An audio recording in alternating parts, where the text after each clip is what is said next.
નમસ્કાર ખેડૂત મિત્રો, મારી યુટ્યુબ ચેનલ ખેડૂત સાથીની અંદર આપ સર્વેનું હાર્દિક અને ભાવભર્યું સ્વાગત કરું છું. હવે મિત્રો, આજે હું બોટાદની અંદર ફાડરના મેરડીમાંની આજુબાજુ એક ખેડૂત મિત્રની વિઝિટ ઉપર આવ્યો છું. મિત્રો, જેઓએ ઉનાળાની અંદર ગુવારનું વાવેતર કરેલું હતું, જે આપ જોઈ શકો છો મિત્રો, કે જે ગુવારની અંદર એમને આજે એક પ્રશ્ન એવો હતો કે મારા ગુવારનો છોડ ધીમે ધીમે પીળો થઈ અને સુકાતો જાય છે.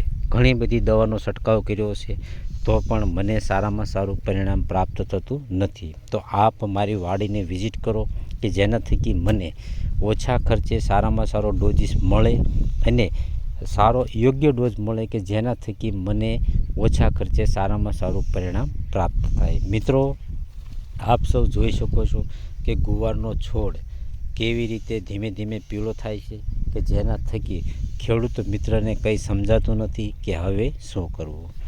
હવે મિત્રો, મારું આજે આ વિઝિટ કરતાં મારા અનુભવ પ્રમાણે આપ જે જોઈ શકો છો છોડ જેની અંદર મોઝિક નામનો વાયરસ આવી ચૂક્યો છે.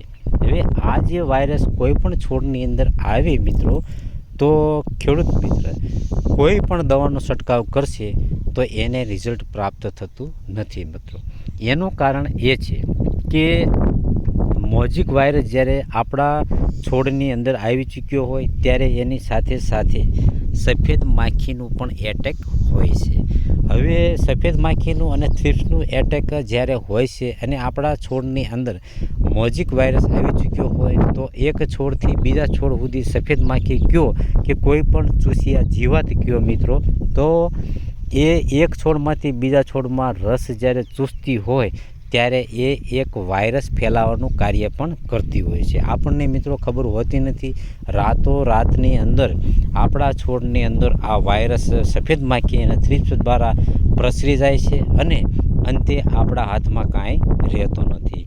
આપ જોઈ શકો છો કે કેવા છોડ કરી નાખ્યા છે. હવે ખાસ કરીને આ વિડીયોના માધ્યમ દ્વારા આપણા જે કોઈ છોડ હોય, ગુવાર હોય, ભીંડો હોય કે કોઈ પણ હોય, તો ખાસ કરીને આ જે તમને પાન બતાવી રહ્યો છું, આ ગુવારનું પાન છે મિત્રો, કે જેની અંદર મોઝિક વાયરસ આવી ચૂક્યો છે. તો આ મેં અડેલું પાન છે, તો એનાથી બચવા માટે મિત્રો આપણે આ જે અડેલું પાન મારા હાથમાં છે, તો મારે હવે બીજા છોડને અડવો હોય તો ખાસ કરીને મારે હાથ ધોઈ સાબુથી અને પછી બીજા છોડને અડવું જોઈએ. એટલે કે મોઝિક નામનો વાયરસ છે એ એક છોડમાંથી બીજા છોડમાં આપણા દ્વારા ફેલાય નહીં.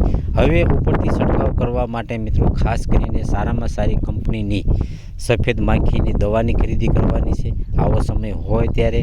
અને એની સાથે સાથે જો થ્રિપ્સ હોય તો થ્રિપ્સની પણ તમારે છંટકાવ કરવાનો છે. અને એની સાથે સાથે ખાસ કરીને જે બેલેન્સ ખાતર આવે છે 19-19-19 વોટર સોલ્યુબલ, જેની અંદર 19% નાઇટ્રોજન, 19% ફોસ્ફરસ અને 19% પોટાશ આવે છે, એ તમારે પ્રતિ પંપની અંદર 100 ગ્રામનું માપ રાખવાનું છે અને છંટકાવ કરવાનો છે. અને એની સાથે સાથે તમારે ખાસ કરીને મિક્સ માઇક્રો ન્યૂટન જે આવે છે એ તમારે સારામાં સારી રીતે એટલે કે યોગ્ય રીતે ઓગાળી અને એગ્રો દ્વારા જ્યાં તમે ખરીદી કરો જે માપ આપવામાં આવે એ પ્રમાણે માપથી તમે 2 છંટકાવ કરશો તો આ સમસ્યા તમારા પાકની અંદર દૂર થઈ જશે. હવે મિત્રો, ખાસ કરીને આવી રીતે તમારે ચાલવાનું છે અને મારા વિડીયોના માધ્યમ દ્વારા આપને ઓછા ખર્ચે સારામાં સારું ઉત્પાદન મળી રહે એ હેતુથી હું તમને મદદ કરતો રહીશ મિત્રો.